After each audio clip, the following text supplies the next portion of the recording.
Good morning class. इसके पहले हमने देखा कि हम किस तरह हाइड्रोजन का एब्सोल्यूट वैल्यू निकालते हैं।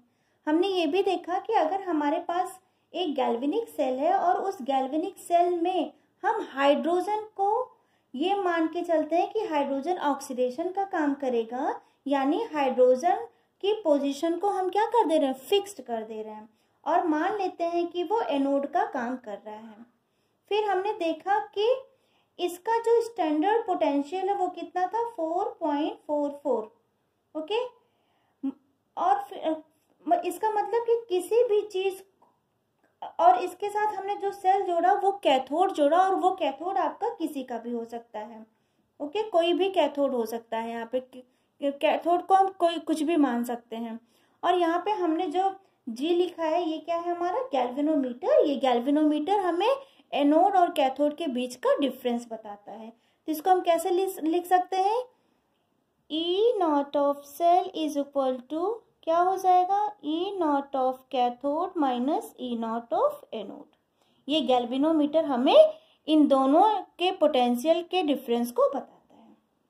ओके, मैंने क्या किया, मैंने अलग अलग क्या किया है, इलेक्ट्रोड लिया है। जैसे मैंने यहाँ हाइड्रोजन की पोजीशन को क्या कर दिया है, फिक्स कर दिया है।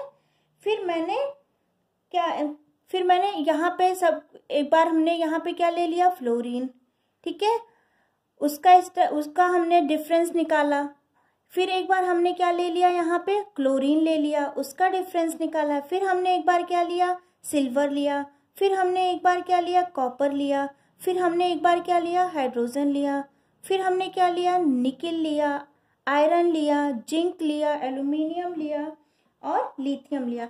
तो हम क्या कर रहे हैं, हम यहाँ पे हाइड्रोजन को तो फिक्स्ड कर दे रहे हैं, लेकिन कैथोड की जगह हम डिफरेंट इलेक्ट्रोड को लेके उसका डिफरेंस निकाल रहे हैं, उसका पोटेंशियल डिफरेंस निकाल रहे हैं। तो वो डिफरेंस कुछ इस तरह से निकल कर आ रहा है।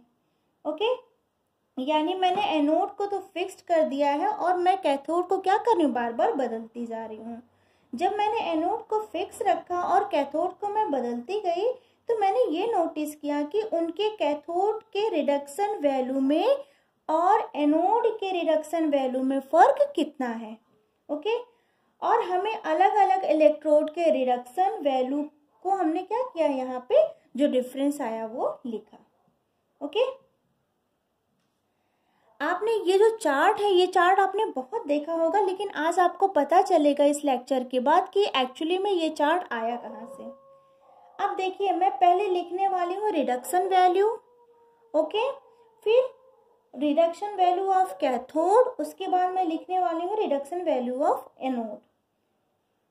यहाँ पे मैंने क्या किया है, यहाँ पे मैंने एनोड को क्या कर दिया, फिक्स कर दिया है, और इसका रिडक्शन पोटेंशियल क्या कर दिया है, मैंने एनोड को यहाँ पे मैंने फिक्स किया है और उसका रिडक्शन वैल्यू क्या कर दिया मैंने, 4.44।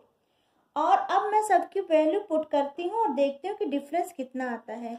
तो मैं सबसे पहले लेती हूँ फ्लोरीन। ओके, यहाँ फ्लोरीन लिया और यहाँ पे मैंने क्या ले लिया, एनोड, और एनोड की वैल्यू क्या किया है, मैंने फिक्स किया है। तो जो डिफरेंस निकल के आ रहा है वो डिफरेंस क्या है, 2.87। मतलब यहाँ पर आप डिफरेंस निकाल रहे हो, E naught of cell is equal to E naught of cathode minus E naught of anode. यहाँ एनोड को मैंने क्या कर लिया, फिक्स कर लिया, और इसकी वैल्यू क्या है, 4.44। अब आपने क्या किया, कैथोड की वैल्यू से क्या किया, एनोड की वैल्यू को जब माइनस किया तो जो डिफरेंस निकल के आया वो आया 2.87। मतलब that 2.87 is difference of actual absolute value of hydrogen and fluorine. That fluorine minus hydrogen, that is come out to be 2.87. Okay, फिर मैंने यहाँ पे क्लोरीन का लिया, और यहाँ पे मैंने क्या किया, हाइड्रोजन की जो फिक्स वैल्यू है उसको लिया। ठीक है, अब मैं क्या करता हूँ, अब जो डिफरेंस निकल के आया वो क्या है, 1.36। ओके, ये इसका क्या है, ये इसका एब्सोल्यूट वैल्यू है। यानी अगर मैं रिडक्शन वैल्यू देखूं तो कितना आ रहा है, इसका रिडक्शन वैल्यू कितना था, 5.8। और अगर मैं उसमें से वैल्यू को माइनस, इस वैल्यू को मैं माइनस करती हूँ तो कितना आता है 1.36। तो मतलब हाइड्रोजन और Cl के रिडक्शन करने की पोटेंशियल में ज़्यादा फर्क नहीं होता। ओके, इसमें देखो बहुत ज़्यादा फर्क नहीं है, लेकिन इन दोनों में देखो तो बहुत ज़्यादा फर्क आपको दिखेगा। फिर मैंने यहाँ पे क्या लिया, सिल्वर लिया, और यहाँ पे क्या लिया, हाइड्रोजन को। जब मैंने इन दोनों को माइनस किया तो जो डिफरेंस निकल के आया, जो एब्सोल्यूट वैल्यू निकल के आई, वो क्या हुई 0.799। Okay, this is the difference between reduction potential of two electrode. उसके बाद मैंने यहाँ पे क्या लिया, कॉपर लिया, और क्या किया, और यहाँ पे मैंने हाइड्रोजन लिया। जब इन दोनों को मैंने माइनस किया तो जो वैल्यू निकल के आई, जो डिफरेंस आया हमारा, वो क्या था 0.337। इसके बाद अब मैंने यहाँ पे क्या रखा, हाइड्रोजन रखा, और यहाँ पे मैंने फिक्स्ड हाइड्रोजन पहले से ही रखा है। तो इन दोनों का जो डिफरेंस निकल के आएगा वो क्या आ जाएगा 0.00 वोल्ट। ओके, उसके बाद मैंने निकिल लिया। यहाँ पे देखो मैंने क्या लिया है, निकिल का सोल्यूशन लिया है, समझ लो। ओके, अब मैंने देखा कि कैथोड पे रिडक्शन का वोल्टेज, देखो इसका जो रिडक्शन का वोल्टेज है कैथोड का, ठीक है, कैथोड का जो रिडक्शन का वोल्टेज है वो एनोड से क्या हो रहा है, कम हो रहा है। यहाँ पर अगर हम देखें तो यहाँ पे कैथोड का जो रिडक्शन वैल्यू है वो एनोड से क्या है, ज्यादा है, लेकिन यहाँ पे जो कैथोड का रिडक्शन वैल्यू है वो एनोड से क्या हो रहा है, कम है। और एनोड पे रिडक्शन का वैल्यू क्या है, बढ़ गया है। जब मैंने कैथोड में से एनोड को माइनस किया तो जो आंसर निकल के आया वो क्या है, -0.257। ओके, मतलब यहाँ हम हायर को माइनस कर रहे हैं, किसमें, लोअर में। ठीक है, तो जो आंसर यहाँ पे जो था, यहाँ सॉरी यहाँ पे जो हायर वैल्यू थी उसमें से हम माइनस कर रहे थे लोअर वैल्यू को, तो जो आंसर आ रहा था वो पॉजिटिव में आ रहा था। अब यहाँ हम लोअर वैल्यू से क्या कर रहे हैं, यहाँ पे हम लोअर वैल्यू से क्या, हायर वैल्यू को जब लोअर वैल्यू में से हायर वैल्यू को जब माइनस कर रहे हैं तो जो आंसर आ रहा है वो किस में आ रहा है, माइनस में आ रहा है। ओके, तो हम इस तरह कह सकते हैं, इसका मतलब यह है कि हाइड्रोजन के ऊपर जितनी भी एलिमेंट हैं, चाहे वो फ्लोरीन हो, क्लोरीन हो, सिल्वर हो या कॉपर हो, ये सभी क्या करेंगे, रिडक्शन करेंगे, और हाइड्रोजन क्या करेगा, ऑक्सीडेशन। रिडक्शन क्यों करेंगे, क्योंकि यहाँ पे इनकी वैल्यू ज्यादा है, और ये ऑक्सीडेशन क्यों करेंगे, क्योंकि यहाँ पे इनकी वैल्यू कम है। ओके, और अगर हम हाइड्रोजन और ये जो हो रहा है, ये इसको हम बोलते हैं, ये जो वैल्यू निकल के आ रही है ये हाइड्रोजन के रेफरेंस में निकल के आ रही है, इसलिए हाइड्रोजन को हम रेफरेंस इलेक्ट्रोड भी कहते हैं। ओके, अब हम एक काम करते हैं कि कैथोड की जगह हम अब क्या रखते हैं, निकिल। ठीक है, कैथोड की जगह अगर हमने निकिल लिया है, और फिर क्या करते हैं, हम आयरन भी ले सकते हैं। ठीक है, तो जो डिफरेंस निकल के आएगा वो ये होगा। अगर हम जिंक का लें और हाइड्रोजन का लें तो जो डिफरेंस निकल के आ रहा है वो ये है। अब ये सब वैल्यू क्या हो रही है, माइनस में जा रही, क्योंकि ये जो कैथोड का रिडक्शन पोटेंशियल है ये क्या है, ये कम है कंपेयर टू हाइड्रोजन के। ओके, तो सडनली इसका रिडक्शन वैल्यू क्या हो रहा है, धीरे धीरे हम क्या देख रहे हैं, रिडक्शन वैल्यू सडनली कम होने लगता है। ओके, तो जब हम देख रहे हैं कि इसकी जो कैथोड की रिडक्शन वैल्यू है धीरे धीरे कम होने लग रही है, और ये इसकी वैल्यू हमने क्या मानी है, फिक्स्ड मानी है। ओके, तो यहाँ से ये बात निकल के आती है कि निकिल जो है यहाँ पे क्या करेगा, ऑक्सीडेशन, और हाइड्रोजन यहाँ पे क्या करेगा, रिडक्शन। और जब ये ऑक्सीडेशन करेगा तो ये एनोड का काम करेगा, और जो रिडक्शन करेगा वो किसका काम करेगा, कैथोड का। यहाँ मैं देखती हूँ कि धीरे धीरे ये जो वैल्यू है ये क्या हो रही है, कम होती जा रही है और हाइड्रोजन का वैल्यू हमने क्या किया है, फिक्स किया है। तो जो डिफरेंस निकल के आया वो सारे का सारा क्या है, माइनस में आया है। तो अगर वैल्यू माइनस में आती है तो ये क्या इंडिकेट करता है, ये इंडिकेट करता है कि नीचे के सारे एलिमेंट क्या करने वाले हैं, ये जो नीचे के सारे एलिमेंट होते हैं जैसे निकिल हो गया, आयरन हो गया, जिंक हो गया, एल्यूमिनियम हो गया या लिथियम हो गया, ये सारे के सारे रिडक्शन करने वाले हैं with reference to hydrogen. Now अब एक चीज समझते हैं, I am comparing nickel with zinc. ये आपका निकिल है और ये जिंक है। अगर हम इन दोनों को कंपेयर करते हैं तो जो डिफरेंस आता है वो क्या है, निकिल का जो डिफरेंस निकल के आया था वो कितना था, 0.257 और जिंक का जो डिफरेंस आया था वो कितना था, वो डिफरेंस निकल के आया था आपका जिंक का 0.763। ओके, मतलब क्या है, मतलब ये हो गया कि निकिल और जिंक के मुकाबले जिंक क्या है, बहुत कम रिडक्शन करेगा। ओके, क्योंकि इसकी वैल्यू क्या हो रही है, नीचे आने पे वैल्यू क्या हो रही है, डिफरेंस क्या हो रहा है, घट रहा है। तो निकिल और जिंक के मुकाबले जिंक बहुत कम रिडक्शन करेगा, यानी वो ज्यादा क्या करेगा, ऑक्सीडेशन करेगा, और कॉपर रिडक्शन करेगा। ये जो सीरीज आपने देखी उसको हमने विद रिस्पेक्ट हाइड्रोजन कंपेयर किया है।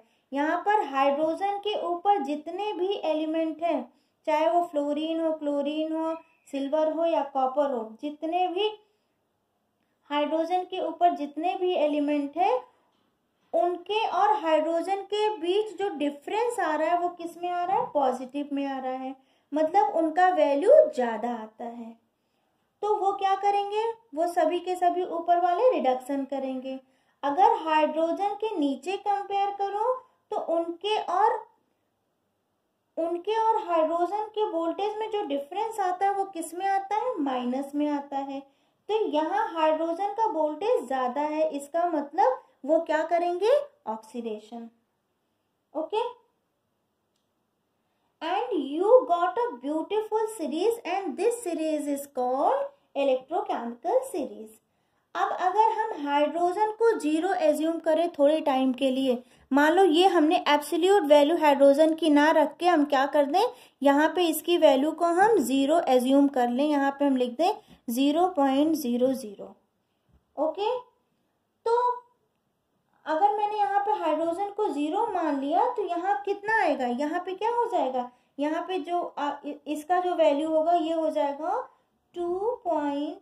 ये ब्लैक है क्या, हाँ ठीक है, 2.87।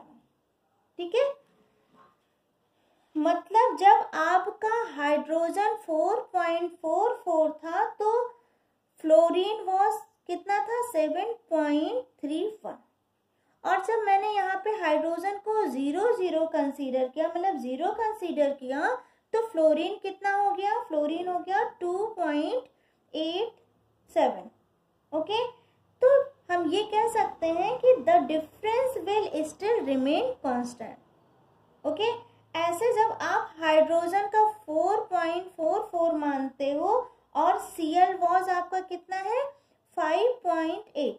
ओके, और जब हमने इसको 0 कंसीडर किया तो जो Cl का हो जाएगा, Cl की वैल्यू वो क्या हो जाएगी, 1.36।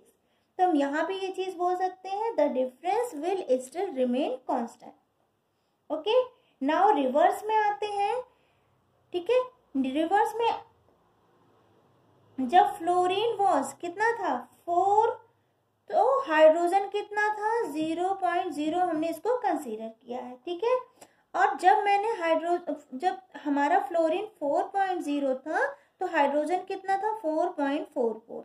जब मैंने इस वैल्यू को 0 कंसीडर किया तो उस समय जो आयरन की वैल्यू हो गई वो कितना हो गया, 0.440।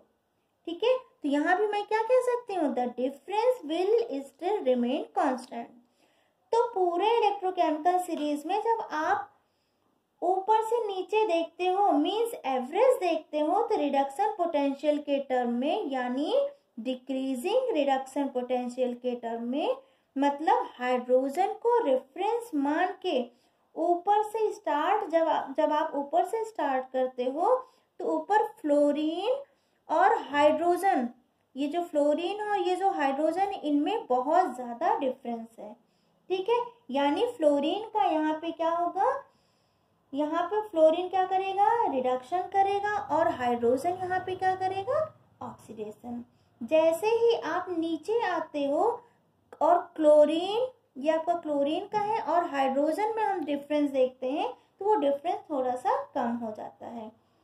ओके, तो जब डिफरेंस आपका थोड़ा सा कम हो जाता है तो मतलब यहाँ धीरे धीरे नीचे आते आते सारे लोग क्या करेंगे, रिडक्शन करने वाले होंगे। लेकिन अगर आप हाइड्रोजन से नीचे जाते हो, ये हाइड्रोजन है, इसके नीचे जब आप जाते हो तो जो डिफरेंस होता है वो माइनस में आता है। और अगर देखा जाए तो हाइड्रोजन से ऊपर और हाइड्रोजन से नीचे, तो अगर हम ऊपर जाते हैं तो डिफरेंस क्या हो रहा है, धीरे धीरे बढ़ रहा है, और अगर हम नीचे आते हैं तो भी डिफरेंस क्या है, धीरे धीरे बढ़ रहा है। ठीक है, क्योंकि ऊपर क्या हो रहा है, ऊपर का रिड्यूसिंग पावर बढ़ रहा है और नीचे आने पे नीचे का क्या, ऑक्सीडाइजिंग पावर बढ़ रहा है। तो अगर आप नीचे से किसी हाफ सेल को उठाते हो, नीचे में से किसी भी हाफ सेल को उठाते हो और हाइड्रोजन को उठाते हो, तो नीचे वाले को आपको एनोड पर बनाना पड़ेगा, क्योंकि वो क्या कर रहे हैं, ऑक्सीडेशन कर रहे हैं। और अगर आप ऊपर से किसी एलिमेंट को, जैसे फ्लोरीन, क्लोरीन, सिल्वर या कॉपर को उठाते हो और हाइड्रोजन को उठाते हो, तो ऊपर वाले को आपको कैथोड पे और हाइड्रोजन को एनोड पे बनाना पड़ेगा। तो मैं ऐसे लिख सकती हूँ कि ऊपर वाले जितने भी इलेक्ट्रोड हैं वो किसका काम करेंगे, वो कैथोड का काम करेंगे, और नीचे वाले जितने भी इलेक्ट्रोड हैं वो किसका काम करेंगे, वो एनोड का काम करेंगे विद रिस्पेक्ट टू हाइड्रोजन। तो ये बात हो गई हाइड्रोजन के कंपैरिजन की। तो यहाँ से मुझे एक बहुत ब्यूटीफुल और एक सिस्टमैटिक तरीके से क्या मिल गया, इलेक्ट्रोकेमिकल सीरीज। अब मेरा क्वेश्चन आपसे ये है कि अगर मैं जिंक और निकिल को लूं, तो आप बताइएगा इसमें से कौन ऑक्सीडेशन करेगा और कौन रिडक्शन करेगा। Thank you.